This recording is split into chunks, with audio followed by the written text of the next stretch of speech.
My name is Urmila Nivangune. Today's date is 8 March 2022 and today's topic is exception handling. So before starting exception handling, we'll see what is exception, why it is occur and how to handle that exception, or what is a way to handle that exception. So we'll see what is exception. Exception is an uh, event, or we can say it is a abnormal statement because of which the execution of program get aborted or abnormally or get terminated. So there is a way to handle exception. First one is exception handling by using try catch, and second one is throw statement. Throw statement is just used to uh, throw the responsibility of exception which may occur in the program or which may occur in the method. So we'll see what is exception handling. Suppose we have write one code of addition of two numbers, or suppose we are writing code of divide by uh, divide of dividing. Then when we divide any number by 0, then it is not possible, and then it may chances that divide by 0 exception occur. So there is a hierarchy of exception. The parent class of all the exception is throwable. Then exception is a class in Java. Exception class extends the throwable class, and exception class also have subclasses or child classes. uh, that exception class have two child classes, that is check exception and uncheck exception. Again, there are too many forms or subclasses such as runtime exception, compile time exception, divide by zero exception, null point exception, array index out of bound exception, number format exception, etc.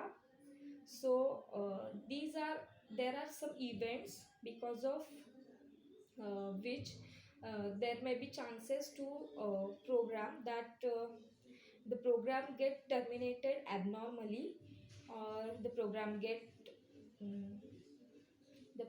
get terminated or aborted abnormally.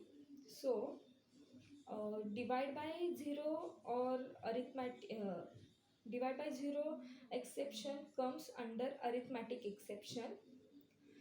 If there are multiple blocks for handling exception, that is, first one is try block. When we know that for specific statement exception may occur, then we have to write that block or the number of statements into try block.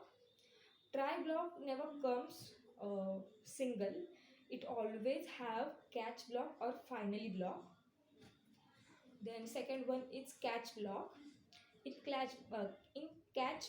Block, there are mention which exception may occur.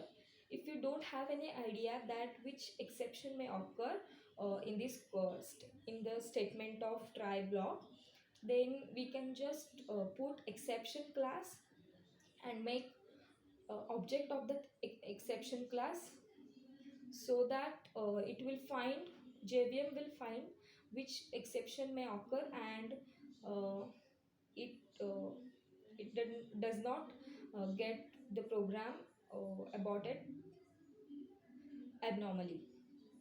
So the next one is finally block.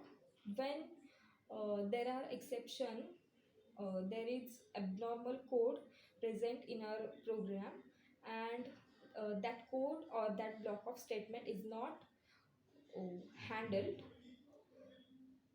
But if we want to execute some statements on priority basis, then we have to put that statements into finally block. Also finally block comes with try block. It doesn't come single, or we cannot write only finally block. If there are exception get occur before the finally block and that are not handled, then also the statements are finally which are present in finally block get executed. And throws is used to throw the risk or throw the exception uh, for next or another method. So this is all about exception handling. Thank you.